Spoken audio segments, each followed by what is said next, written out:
नमस्कार विद्यार्थी मित्रांनो, वेलकम टू माय चॅनल।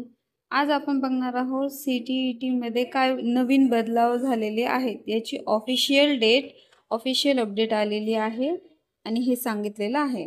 या अगोदर आपण पाहिलेले आहे की CTET ही 2 लेवलमध्ये होत होती, एक प्रायमरी लेवल 1 to 5 आणि junior level 6 to 8।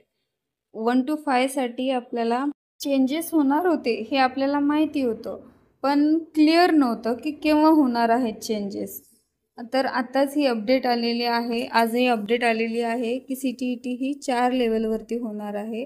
JK Yadav जे की CBSEची दिशानिर्देशक आहे यांनी हे सांगितले आहे आणि NEP 2020 नुसार हे चेंजेस करण्यात आलेले आहेत की सिलेबस नवीन चेंज होणार आहे।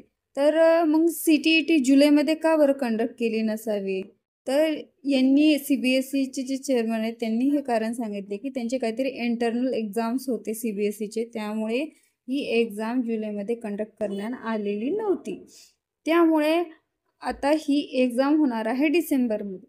डिसेंबरमध्ये मे बी 2 लेवलमध्ये एक्झाम होईल।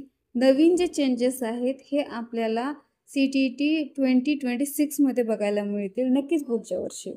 तर हे चेंजेस 4 लेवल कोणते आहेत? तर एक आहे बालवाटिका म्हणजे प्री प्रायमरी, सेकंड जे पहिल्या पॅटर्ननुसार 1 to 5 आणि सेकंड ज्युनियर 6 to 8 आणि ही नवीन बघायला मिळणार आहे सेकंडरी लेवल जे की 9 to 12।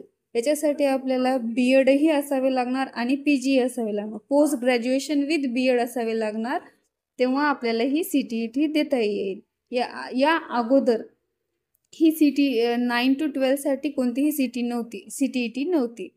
हे सर्व चेंजेस आपल्याला नवीन CTET मध्ये बघायला मिळतील। तुम्हाला माहिती आवडली असेल तर लाईक, शेअर अँड सबस्क्राईब नक्की करा माझ्या चॅनलला। थँक्यू।